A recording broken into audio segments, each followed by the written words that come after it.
Hello everyone, welcome to my channel. तो मेरा जो आज का वीडियो है इसमें मैं आपके साथ शेयर करूंगी अपना IBPS PO मेंस जो कि 2021 था उसका स्कोर कार्ड, जो भी मेरे मेंस में जो मार्क्स आए वो बताऊंगी आपको। तो चलिए बताती हूँ। रीजनिंग में जो मेरे मार्क्स हैं वो आए हैं 14.50। रीजनिंग में मैंने अटैम्प्ट किए थे 18 क्वेश्चंस, तो नेगेटिव हुए हैं।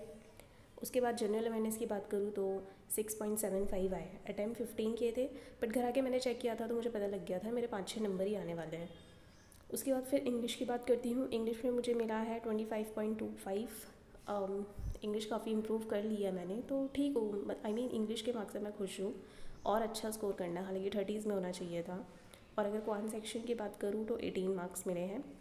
क्वांट में जितना अटैम्प्ट किया था, जितना मुझे लगा था कि 17 to 18 मार्क्स ही आ सकते हैं, तो उतने ही आए हैं।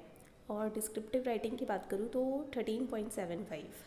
तो एक्चुअली डिस्क्रिप्टिव राइटिंग में इतने का मार्क्स इसलिए है क्योंकि जो वर्ड लिमिट होती है वो मैं पूरे नहीं कर पाई थी, क्योंकि जो सिस्टम मुझे वहाँ पर मिला था सेंटर में वो काफ़ी ख़राब था। जो उसका कीबोर्ड है उसमें काफ़ी परेशानी हो रही थी और बड़ी मुश्किल से उन्होंने उसे ठीक किया। तब जाके मेरे पास मुश्किल से 12-13 मिनट बचे थे, तब जाके मैंने अगर लेटर की बात करूँ तो ये लगा लीजिए आधे से थोड़ा सा 1-2 लाइन से ज़्यादा लिखी होंगी। सेम ऐसे में भी फटाफट से किया।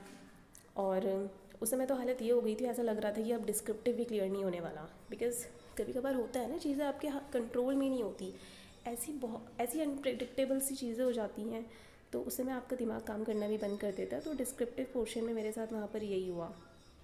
और अगर मैं ओवरऑल मार्क्स की बात करूँ तो 77.25 मार्क्स आए, which is exactly equal to cut off. तो सभी को पता है जो मार्क्स होते हैं वो इंटरव्यू के बाद ही रिलीज़ किए जाते हैं। और जिस दिन ये मैंने मार्क्स अपने देखे तो उस दिन मुझे ये चीज़ क्लियर हो गई थी, सिलेक्शन इज़ इम्पॉसिबल। क्योंकि अगर कट ऑफ से ये होता है ना 0.5 भी ऊपर हो, 1 नंबर भी ऊपर हो, तो कहीं ना कहीं ये होप रहती है। और इस तरीके से उन्होंने मुझे पास किया हुआ मेंस में, तो आप देख ही सकते हैं। तो जिस दिन रिज़ल्ट आया उस दिन मुझे ज़्यादा दुख तो नहीं हुआ, बिकॉज़ कहीं ना कहीं मैं पहले से ही अपने माइंड में ये चीज़ बनाकर बैठी हुई थी कि सिलेक्शन नहीं होने के चांसेस क्या है ही नहीं सिलेक्शन। और बस इंटरव्यू तो मेरा बहुत सही गया था। इंटरव्यू में मुझे 79 मार्क्स मिले थे और मेरा पहला प्रोफेशनल इंटरव्यू था, बैंक इंटरव्यू था पहला। तो आई थिंक जो मेरा स्कोर रहा था तो मैं काफ़ी खुश थी उससे। Interview was quite good.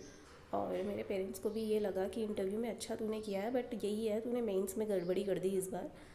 फिर भी कहूँगी मेरी गड़बड़ी तो नहीं है, बिकॉज डिस्क्रिप्टिव में मैं आराम से 20 तक तो खींच ही लेती, सिलेक्शन हो ही जाता।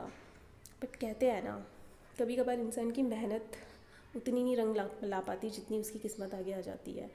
तो बस यही चीज़ मेरे साथ हुई है। आई थिंक डिस्क्रिप्टिव पोर्शन की वजह से रह गया, अदरवाइज़ हो ही जाता।